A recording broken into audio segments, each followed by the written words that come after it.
परमात्मा का पावन नाम जो सभी कष्टों का निवारण करने वाला है,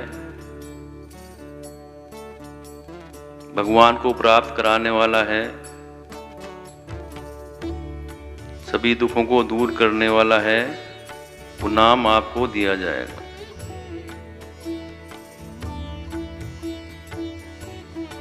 सबसे पहले ये जान लें कि सभी को अपने जीवन में गुरु धारण करना क्यों आवश्यक है। सनातन धर्म में यह परंपरा अनादि काल से चली आ रही है कि बिना गुरु के उस भवसागर से पार नहीं हुआ जा सकता और बिना गुरु के ज्ञान की प्राप्ति भी नहीं हो सकती। गुरु बिन होए न ज्ञान, इसीलिए गुरु धारण करना आवश्यक है। जितने भी महापुरुष हुए हैं, जितने भी हमारे भगवान के अवतार हुए हैं, सभी ने गुरु धारण किया। चाहे भगवान राम को लें, भगवान श्री कृष्ण को लें, उन्होंने भी गुरु धारण किया। क्योंकि जीव को ईश्वर प्राप्ति का मार्ग बताने वाला केवल गुरु ही होता है। जैसे अबोध बालक जो बच्चा होता है, उसको समाज का ज्ञान, भौतिकवाद का ज्ञान उसकी माँ से मिलता है। माँ उसको ज्ञान देती है समाज में तौर तरीके, व्यवहार, आहार विचार का। तो उस कार्य के लिए प्रथम गुरु माँ हुई।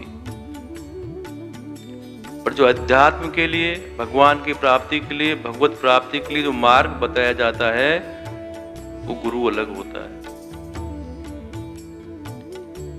यहाँ आप जान लें कि गुरु ईश्वर से बड़ा नहीं है, उस परमात्मा से बड़ा गुरु नहीं है। फिर भी शास्त्रों में जो वर्णन आता है, उसको भगवान से भी बढ़कर गुरु को बताया है, जबकि ऐसा है नहीं।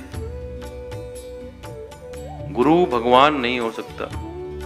गुरु आपको मार्ग बताता है भगवान को प्राप्त करने का।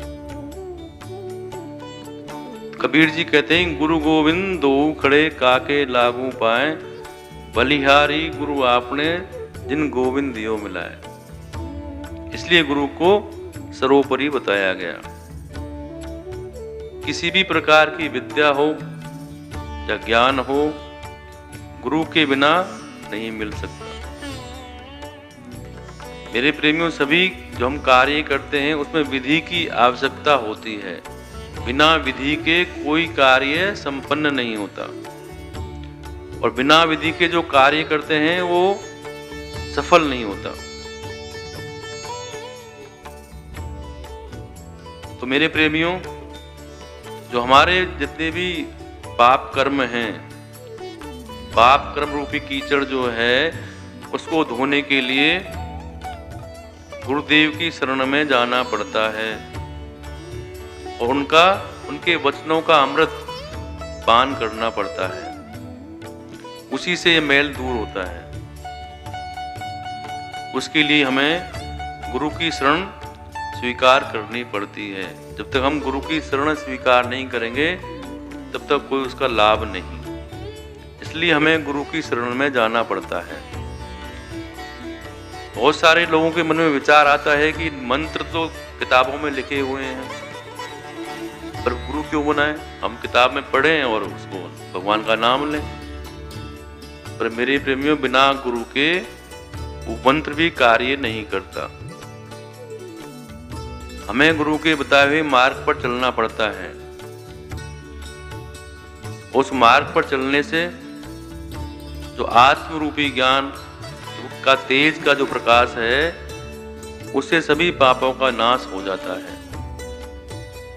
जैसे भगवान ने गीता में कहा, न तद् भाष्यते सूर्यो न शंको न पावकः, यद् गत्वा न निवर्तन्ते तद्धामं परमं मम। कबीर जी कहते हैं कि सबसे बड़ा तीर्थ गुरुदेव हैं, जिनकी कृपा से सब फल अनायास ही प्राप्त हो जाते हैं। गुरु की कृपा हो तो सारे फल हमें प्राप्त हो जाते हैं। जो गुरु की प्रति अपनी पूर्ण श्रद्धा रखता है, तो गुरु का जो निवास स्थान है, गुरु स्थान है, वही काशी मथुरा बन जाता है, ऐसा कबीर जी कहते हैं। और तुलसीदास जी ने मानस में सर्वप्रथम वंदना की गुरु की। वंदो गुरुपद पंकज कृपा सिंधु नर रूप हरि, महात मोहतम पुंज जासु वचन रवि कर निकर।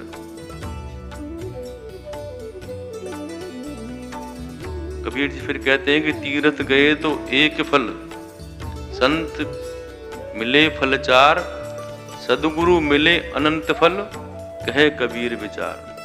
तो गुरु की महिमा अनेकों शास्त्रों में, ग्रंथों में गाई हुई है।